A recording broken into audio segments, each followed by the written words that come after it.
Well, good morning, friends, and welcome to my channel. I am Crystal, and this is Homemaking on the Homestead, and I am so happy to have you here today.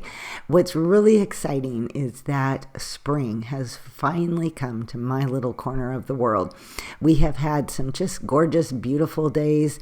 It won't last forever. I see rain in the forecast again, but I have been just soaking up all these beautiful days. And today I am going to take you on a little day in my life. And as you watch me go about my day, I am going to also be sharing a few thoughts I have on hope. Because there is something about springtime and hope that just go together. When I woke up this morning, I was so excited to see the sunshine. I had seen it in the forecast, but you never know. Sometimes it doesn't work out that way, especially here it seems like. But oh my goodness, I was just so happy to see the sunshine. And there was something about that just lifted my spirits so much.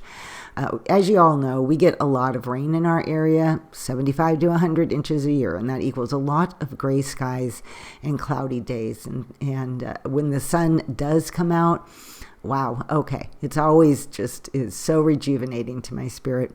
And it made me really want to just jump in and tackle my housekeeping and do all the things in this day. And I guess you could say, that sunshine just gave me a whole lot of hope. After a winter where everything seems like it's just dead and asleep, it is so nice when the world starts to wake up. This made me think about the word hope and the difference in how we look at hope through the eyes of God's word and earthly hope. God's word is something that we can have a confident assurance of. We know that springtime is going to come.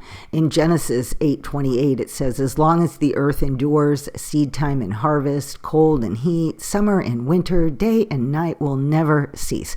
And we know that the seasons will change. After I got my basics in the house taken care of, I went outside to address this poor, sad situation over here. First, I wanted to get my bird feeders in and get those cleaned up and get some more bird food in there for my little friends. I should have done it over the winter. That's when they really need it the most, but I actually didn't think about it. Since moving in the house, it wasn't something that was high on my priority list. But I started by making some Hummingbird Food, which is just basically sugar and water, like a 4-to-1 ratio. I don't even really measure it out too much, just kind of taking a guess at it. And then let that cool down after it's all melted. I then filled up my bird feeder aways, and I'm hoping that the birds will come back. I mean, they're all over my yard, and I've seen a few hummingbirds flying around, so hopefully they'll take notice of it here soon, and I can have some enjoyment with that. But now back to hope.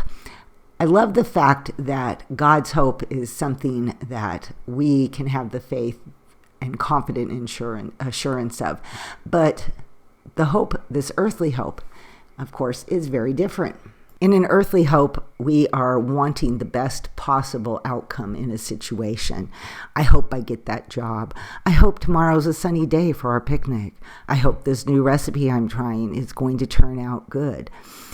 But with God's hope, it is something that we don't have to even question. It will happen because He has said so.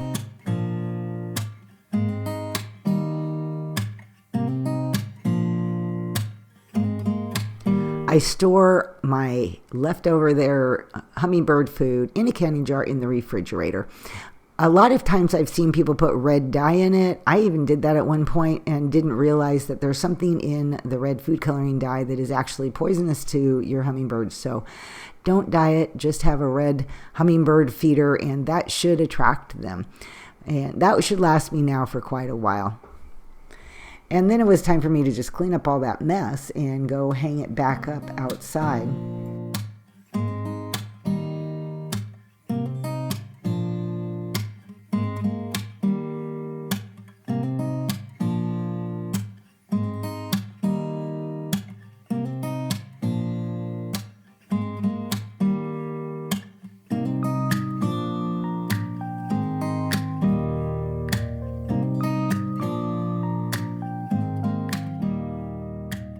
Now I want to talk about this poor palm tree. This is the first year that it just did not survive through winter.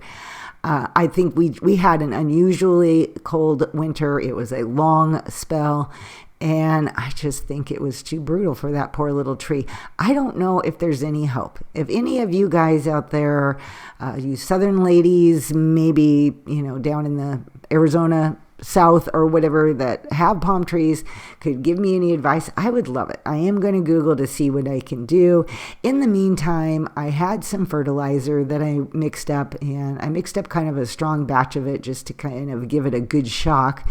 I was only going to do the 2 quarts, and then I decided I would do another 2 quarts.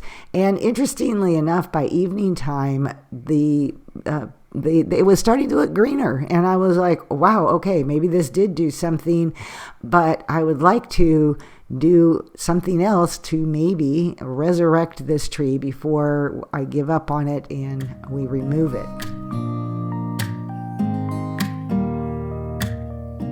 The other thing that I wanted to mention about hope is that sometimes in our life and in our days, we just simply need a good dose of hope. We lose our way. We get discouraged by things in life, and we forget about the hope that we have in God.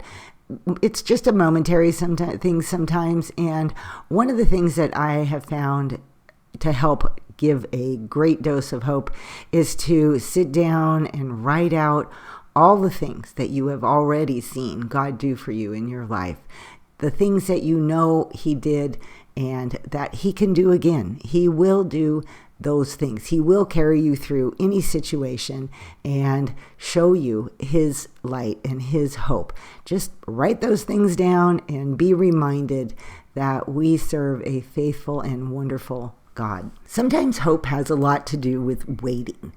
Psalm 130 verse 5 says, I wait for the Lord. My whole being waits, and in His word I put my hope. And we have biblical examples of those who put their hope in God, knowing that He was going to deliver. Noah is one example, as he waited for the floodwaters to recede and for dry land to appear again. He waited in hope, that confident assurance. David in Psalm 62 was surrounded by his enemies, but he put his hope in God, and God did deliver him. And as springtime arrives, it's that time that we can remember that we ultimately have that living hope in the resurrection and return of Jesus.